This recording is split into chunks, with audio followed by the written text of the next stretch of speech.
Aloha! Welcome to BeaDazzle. Today we're going to make rhinestone chain teardrop earrings.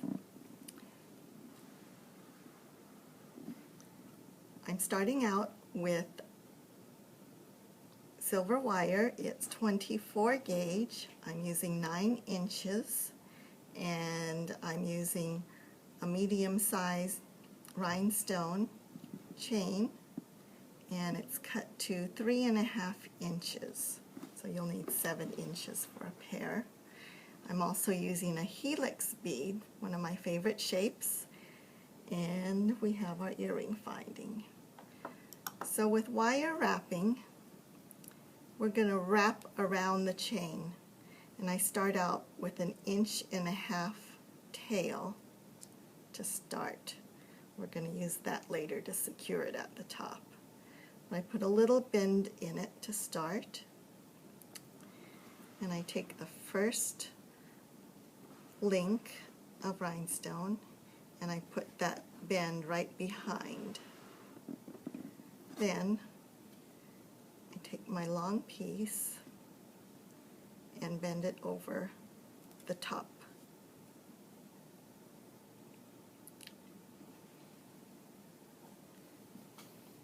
Notice I'm holding it very securely with my thumb and my finger to keep this tail in place while I bring the long bit behind the next rhinestone so it crosses in the back. I'm going to bring it up and over, and then again in back, cross and over. And you'll notice the rhinestones are linked with a little piece of metal in between, and it goes in and out. So I'm keeping it stretched in my other hand. So each piece of wire is going behind each rhinestone to secure it. Up and over. Up and over. And once these are secured, you can start moving your hand along the length of the rhinestone. Just push it back, up and over, behind, up and over, behind. See how it continues right behind each rhinestone.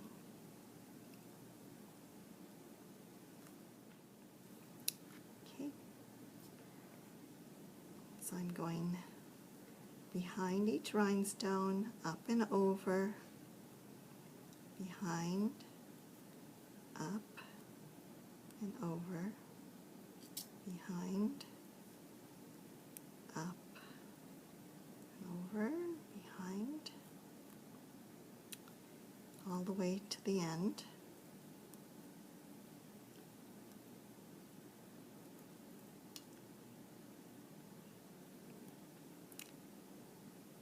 The last one, both ends, the last rhinestone will be a little bit wobbly until we secure it.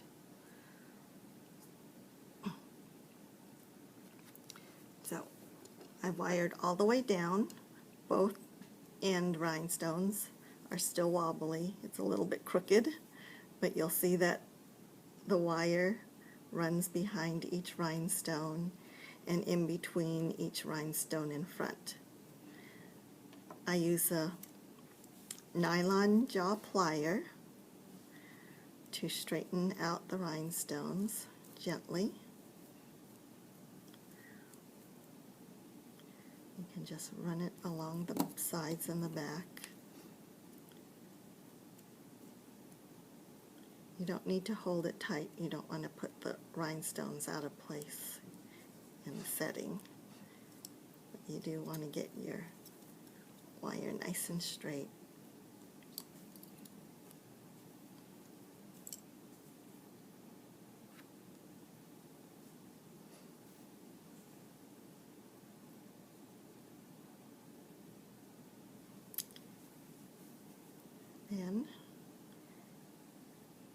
bring it up so that the two loose end rhinestones are next to each other. You can use your finger to shape the bottom of the loop. That's about all you need. There's a tendency to twist out, so you want to twist back in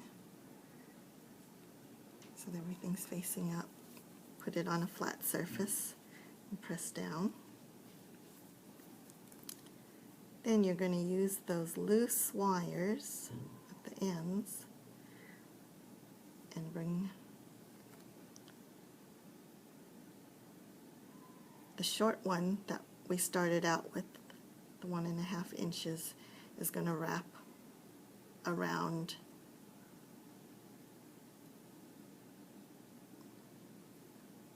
the base below those two loose rhinestones to secure the teardrop together.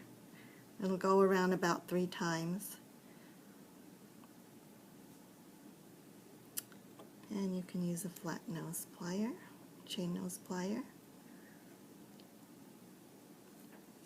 to secure those wraps.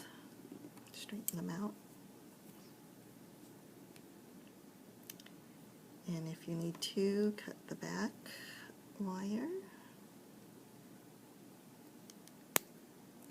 Make sure it's not going to stick out and poke you. Then the longer wire I'm bringing up to the center between the two rhinestones. I'm using this as my pin to attach my helix bead to top it off, like that.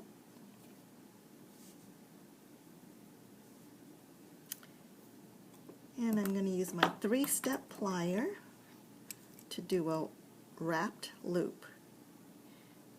If you don't have a 3-step plier, you can use your round nose plier, but I like this because it's easy and very precise.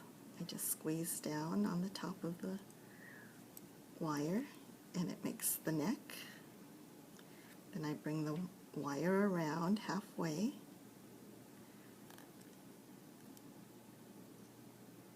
And then I twist around.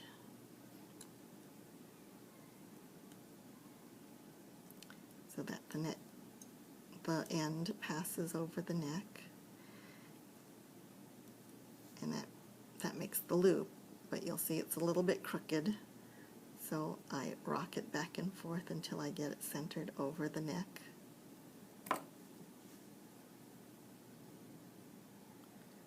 And I'm going to take my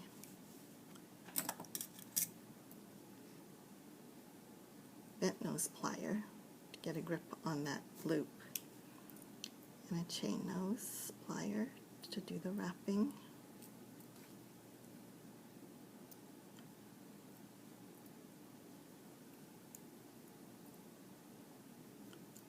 Make sure it finishes in the back.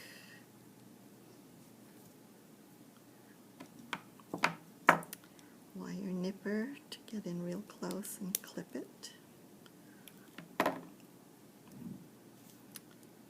Check all directions, make sure it's straight.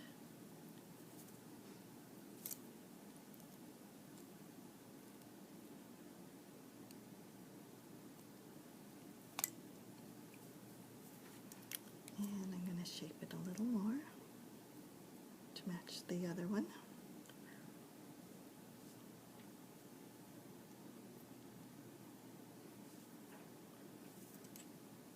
And last, I attach my ear wire. Close it up.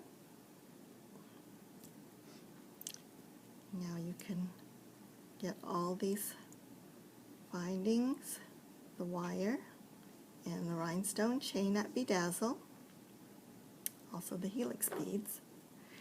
And as you can see, we have a variety of color choices. And as I said, this is a medium-sized rhinestone. We also have clear in a small size and a few colors in a larger size rhinestone. Thank you.